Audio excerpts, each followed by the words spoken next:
Si Coach Laurie Rivas. Go ahead, Coach.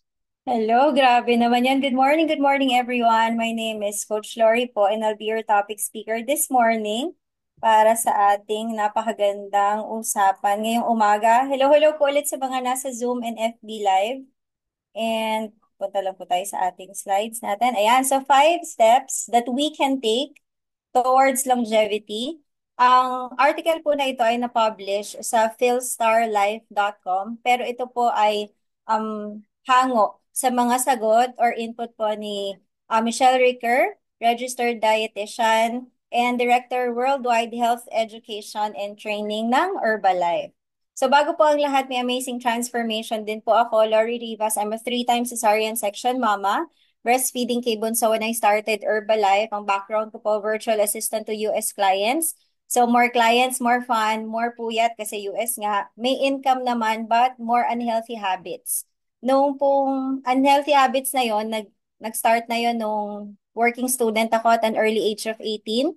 So nung mas bata naman po, puyat, payat, sakitin. So I have experience po yung may mataas na timbang, but I have also experience yung payat naman ako. I know how to eat my fruits and vegetables, but I'm technically unhealthy kasi may mga yearly confinement din ako during that time. So my weight that time does not speak about the health or my battery health at that time. When I met Herbalife po, fast forward dyan sa picture na yan, sabi po ni Coach, may meal replacement that can help me with my goals, which is initially weight loss.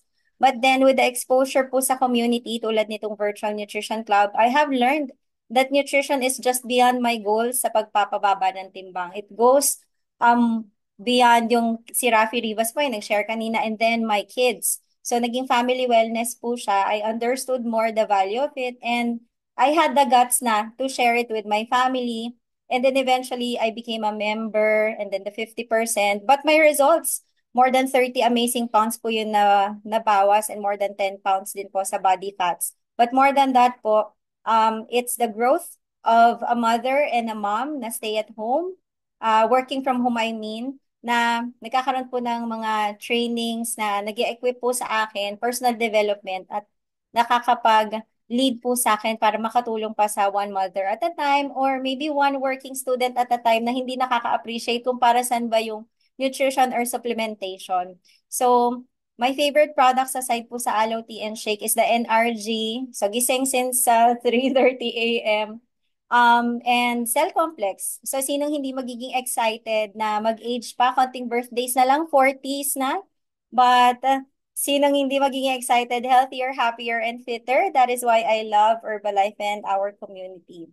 So going back po with our topic, longevity. Ayan, 5 steps that we can take towards longevity. Ano daw po ba yung longevity? So longevity means living for a long time or useful for a long time. So that doesn't mean na parang 80 pero hindi na nagiging useful yung life natin, ganyan, or a long duration of individual life. So may fruitfulness din po nakaakibat yung longevity. So it's not about adding the years, but it's the years of vibrance, being active, and a life of satisfaction. Kasi nga po, undeniably, may mga tao na bago man po humaba yung edad, kumbaga, or madagdagan yung edad, hindi na po nagiging fruitful or satisfying yung mga years na yon. So first, we have, ang tanong po dito, are we walking daw po after eating? Ayan. So type 1 po kayo if you are somehow moving after eating or pagkatapos po bang kumain, kayo po ay uupo na lamang kasi stuffed up na. Ayan, thank you po sa mga sasagot kasi meron pong kinalaman ito dun sa longevity topic natin.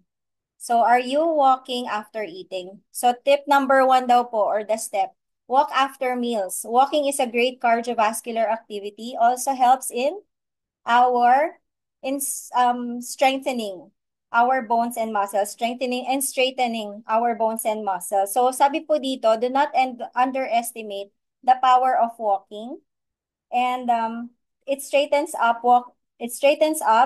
our bones and muscles as well. And not only does it impact or nag-aambag po sa overall health and wellness natin, but sabi po dito, post-meal walks can help in boosting metabolism and overall weight management.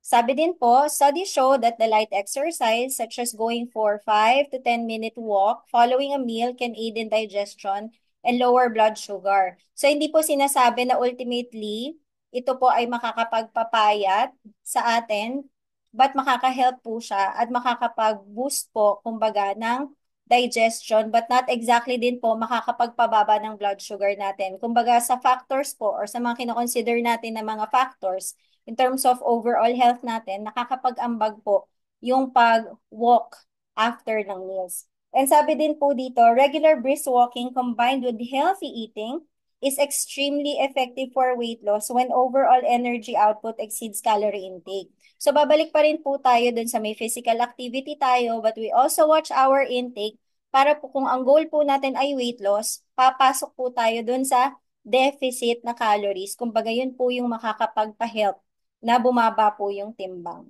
Hindi po uubra kumbaga na puro walking, pero puro din po intake after. Kasi either break even or more than pa po yung may intake natin. Ayan. So sinasabi din po dito na recent research published in the Journal of American College of Cardiology found that 8,000 to 10,000 steps per day cuts your risk of dying. Open close parenthesis, all-cause mortality by more than 50%. So madali pong ma-underestimate yung mga simple walking na yan, but according to our research, it can cut down by more than 50% po. So it also promotes yung appreciation po natin sa physical activity or hindi po pagtenga right after our meals. So step number 2, embrace the power of resistance training. So ano ba yung resistance training? It helps us keep and build lean muscle kasi po yung lean muscle, nagiging key rin po siya sa longevity and sa function ng ating metabolism. Ayan. And at the same time po, yung pag-a-add daw po ng resistance training, and pagbibuild po natin ng lean muscle mass, nakakasupport po sa bones natin and also helps in burning more calories at rest since muscle burns more than fat, which is another key to a strong metabolism. So you have heard of the word metabolism a couple of times already, but this also means po that with resistance training, we can help our body build more lean muscle mass that can help in turn our body to burn more calories. So magkakasunod po siya. Ayan. And examples daw po ng mga resistance training can be the push-ups, beginning with the wall push-up, progressing to pag comfortable na po tayo or when we listen to our body, kaya na po ba sa floor, pwede po natin siyang i-progress sa ganung paraan. Ayan. So number 3 naman po, eat our proteins. So one of the best reasons to eat protein is that muscle mass decreases approximately 3 to 8% per decade after the age of 30. So hindi ko na po papatype 1 yung mga above 30 yung edad. Pero i-take note po natin na nagdi-decrease po approximately 3 to 8% per decade. And this rate of decline is even higher after the age of 60. That is why promotion of eating a healthy protein, source of protein, as well as resistance training is combined because our muscle as well can help us like stand up straight or at least from pagkakaupo makakatayo tayo ng mas mabilis. And we need adequate protein in order to build lean muscle, complementing of course with the resistance exercise that targets those muscles. That is why we also strengthen our legs, our core, our arms. Hindi lang yon para for aesthetic purposes kasi maganda yung shape natin. But as we age kasi, that's gonna be useful for us so that if there's an instance of fall, we can use our muscles that we have already worked on for the X number of years that we have appreciated our fitness and wellness together with nutrition. Ayan. More on protein, sabi, taking in about 20 to 30 grams of high-quality protein after a strength training workout and at each meal is one of the best ways to promote muscle growth. So lagi po nating tatandaan na meron po tayo sana na daily intake of protein para po may hit din natin yung kailangan ng ating body. And having a good lean body or muscle mass helps protect against bones becoming weaker and thinner. And imaginein po natin yung bones po natin, nandun po yung muscle nakapalibot dun sa bones. So with stronger muscles, mas maganda po yung mas upright tayo. Kumbaga, but with weaker muscles, imagine for for the ones na tataas na masyado yung timbang, may mga times weaker yung legs nila or parang wobbly. So, yun din po yung dahilan. Kaya po, we need to have, consider having the lean muscle mass for our body kasi it helps our bones. And some protein sources naman po are meat, chicken, fish, eggs, soy, whey, and casein. For the last three, if you have been with Herbalife or this community for a couple of months already, naririnig nyo na po ulit-ulit si soy, si whey, and si casein, which are present in our products as well. Ayan. So, ayan, ano daw drawing yan? So sabi po dito, number 4, take care of our gut. So yung gut daw po or yung discussion about gut, hindi siya masyadong nagsisurface or hindi siya palapalagian na nangyayari, but it's also very important kasi doon po nangyayari nutrient absorption. And in here po, the gut health pertains to the presence of a well-functioning microbiome. Hindi na po natin didiscuss yung microbiome, but there are also topics here in our learning community that shares about it. So the microbiome in the small and large intestines as well as the absence of excessive digestive symptoms. Ayan. So a healthy gut helps us by boosting our metabolism. So isa na namang factor na nakaka-help sa metabolism. Keeping a healthy digestion and aids in immune health since 70 to 80% of our immune cells are present in the gut.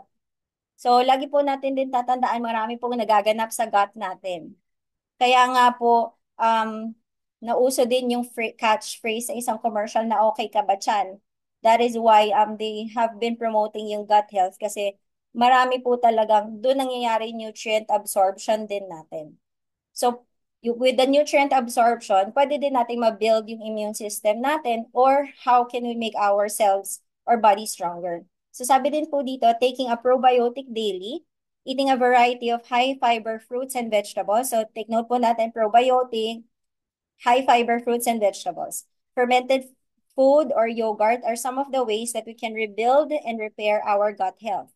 For immune health benefit, let's check daw po the probiotic product strain and substantiation for its effect. So, hindi lamang po, pag sinabing probiotic siya, i-consider na agad natin siya. But for immune health benefit, let us make sure that the source of our probiotic is also potent, kumbaga. Hindi siya agad namamatay para yung benefits ng probiotic pag pasok sa body natin, sulit, kumbaga. Ayan. So, step number 5, seek support. So joining a community or seeking support on our journey towards longevity will inspire us to unleash our creativity and meet our goals. Personal connections foster motivation, making it more likely for us to adhere to healthy lifestyle habits and deliver results. Such as this one po, sabi ko po dun sa coach ko before, I know prior to Herbalife, I know how to count my calories. I know how to eat my fruits and vegetables. When I discovered the shake, napakadali po at that time sa akin na, okay na coach, hindi ko na kailangan ng support, hindi ko na kailangan ng community. I'm pretty much marunong on how I can go back to my weight. Pero sabi ko din, if I had not unlearned and then exposed myself to learning more or being in a community such as this one, I wouldn't be here right now. I'm appreciating more the power of good nutrition, hence sharing it with my kids because I have bigger and better appreciation of what I am doing beyond or on top of my weight loss goals. So additionally po, a supportive environment also provides the opportunity to share experiences, access to diverse perspectives, and can help us discover what works best for our unique goals. Hindi rin po naman sinasabi na one size fits all na pag nag-join ka sa isang community, one size fits all na po ito. However, with the exposure to, sabi nga po, diverse perspectives, we will be able to discover for ourselves what works best for us within the community that we are working on. And longevity isn't just about individual efforts. It thrives on connection, communal encouragement, and creates a foundation for a healthier and more fulfilling life. So yun po yung 5 steps natin towards longevity. And I must also add po that in connection to the 5, sabi po, Do you know walking is one of the world's best medicine? It's one of the most overlooked activities that is extremely beneficial to our health.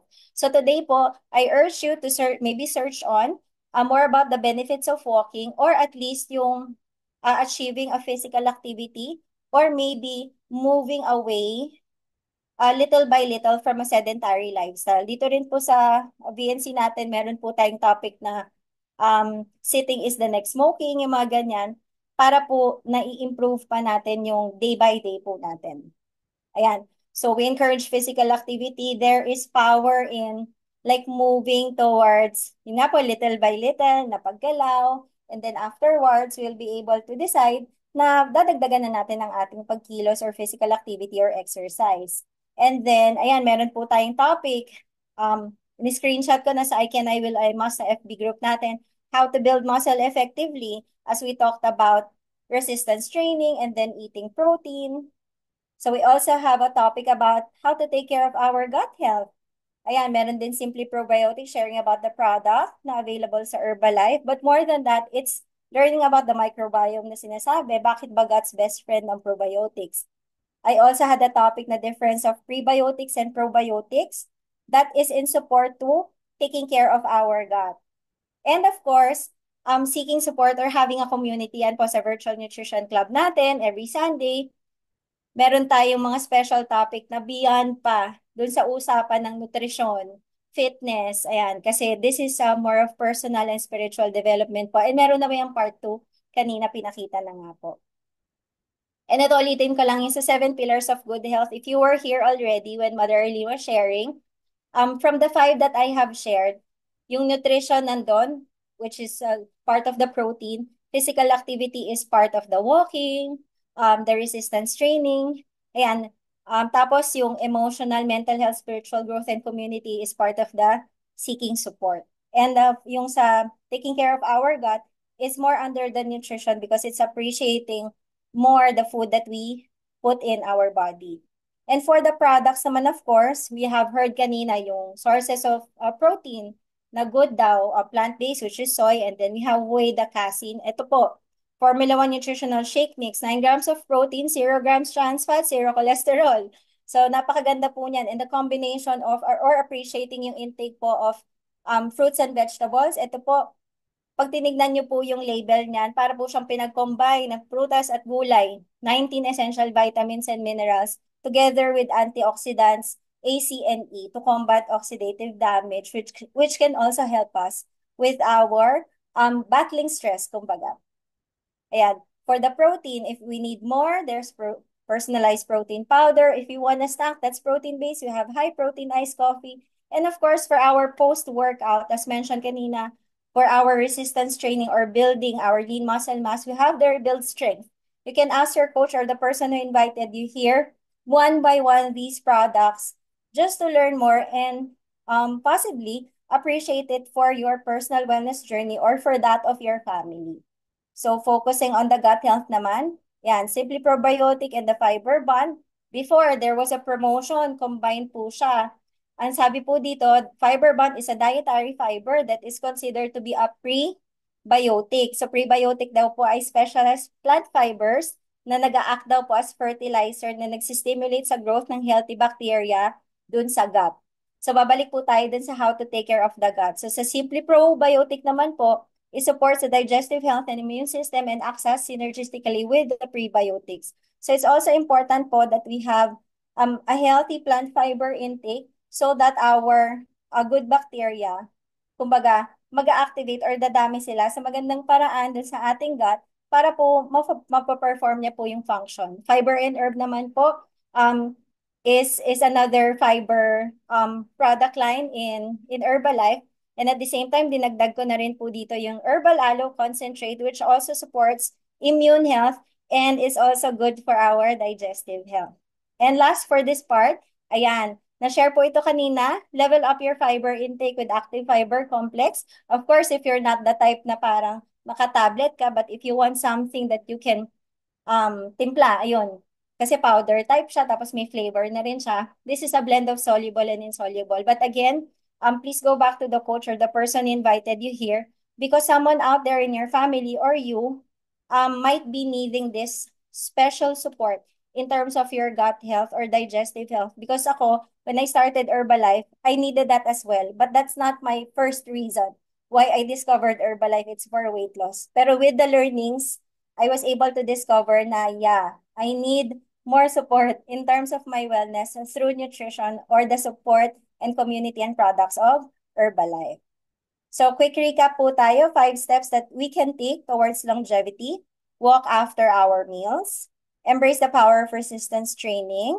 Eat your protein, take care of your gut, and seek support. So that's it for our 5 steps. And I'm very proud to share with you that article together with the products of Herbalife because we are #1 in the world in meal replacement and protein supplements combined, weight management and well-being, and active and lifestyle nutrition. And ito, na-share na rin kanina. It's a seal of product quality. Herbalife has been recognized as a super brand in the Philippines. This means that we are being assured as consumers that we are availing a product that is excellent in its category. So para po sa mga guest po natin ngayon, thank you po ulit sa inyong pag-join. We appreciate your time and thank you for saying yes to the person invited here so that you can start now your personal wellness journey and then appreciate it afterwards for your family and your loved ones. So again, this is Coach Lori po. Maraming salamat sa pakikinig this Friday morning and enjoy the rest of the day po. Thank you. Back to you.